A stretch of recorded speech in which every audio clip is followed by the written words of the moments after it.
Part B.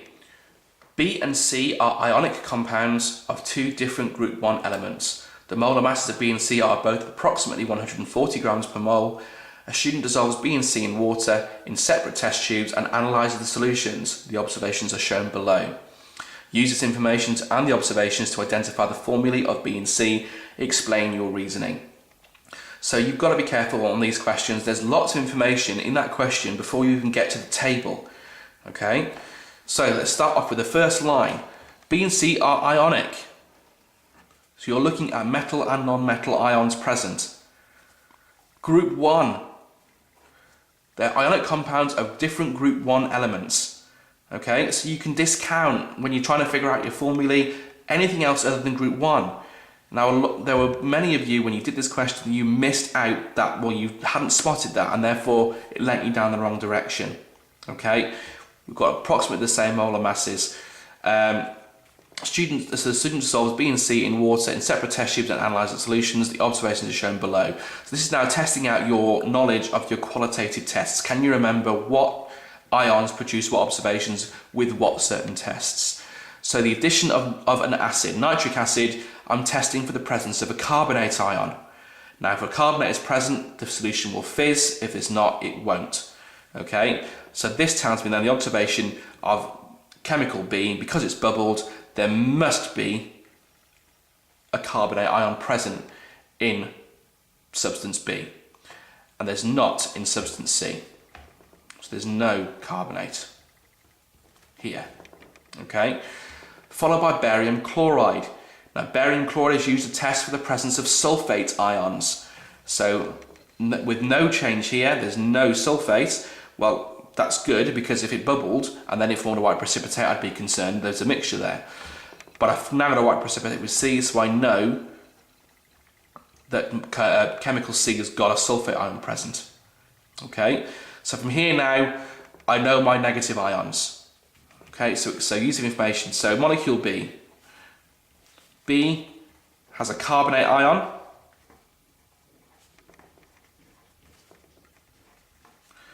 Therefore, and because it's a group 1 element, a carbonate ion has got a 2- charge. So let's say for argument's sake that our metal is X. It's going to be X2CO3. Okay, and C has a sulfate present, a sulfate ion.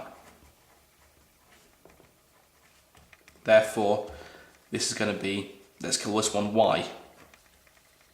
Okay, so that's going to be Y2CO3. We're trying to now need to figure out what X and Y are going to be. Okay, so this is where we're now going to be using the molar mass that was present in the top of the question here. Both of these equal, sorry, I've written that wrong, that should be Y2SO4, beg your pardon. So using the molar mass of both of these equaling roughly 140, if I work out what the molar mass of the carbonate is and what the sulfate is, take it away from the 140, that will tell me then what my X and Y are going to be. Okay, so let's take this separately. X2CO3. Okay, so we know it equals 140.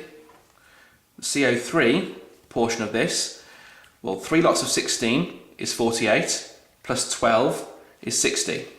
So 140 minus 60 is 80. So therefore, because there's 2 of them, X2 equals 80. So X must have a atomic mass of 40. Therefore, X is got to be potassium. So chemical B is potassium carbonate, K2CO3.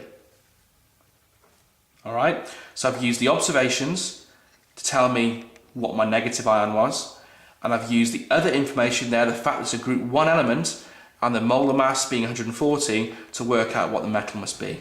So this is all about problem solving. Okay, and do the similar thing then for the other one. So Y2SO4 we know is going to be equal to 140. Okay, so the same thing again. My SO4 is going to be 140 minus 4 lots of 16, which is 64, plus the sulfur, which is 32.1. Okay, that gives me 96.1. Okay, so 140 minus 96.1 equals, get my calculator, 140 minus 96.1, 43.9. Okay, so therefore y2 is 43.9. So y, divide that by 2, 21.95 to 20, so 22 roughly. And the closest element to that is sodium. Okay, so chemical C therefore is sodium sulfate, Na2SO4. Okay, so just recap that question again. So there's a lot of information going on there. I'll just move the paper up a bit so you can actually see all the writing I've done. So in the table you can see I've annotated the table, so I worked out what my ions are based on the observations from the reactions. So I've worked out that chemical B has to have a carbonate ion present, and because it's a group 1 element, the metal here you need 2 of them to balance out the charges. And similarly with chemical C having a sulfate ion present and metal being a group 1 metal, I need to have 2 of them. I'll then use the molar masses to figure out then what the atomic mass of the element is going to, the individual atom is going to be. So I've worked it out based on figuring out by subtracting the carbonate ion, giving me the X2, and then obviously I want just the atomic mass of the atom on its own, so divided by 2 gives me the atomic mass of the atom on its own, therefore potassium. So chemical B is K2CA3, and I've repeated the process then for chemical C, just replacing the carbonate with the sulfate. Exactly the same process. Subtract from 140 to give you the molar mass of your metal, divide by 2 to give the metal atom on its own, find the nearest group 1 metal to it. And the formula then is Na2SO4.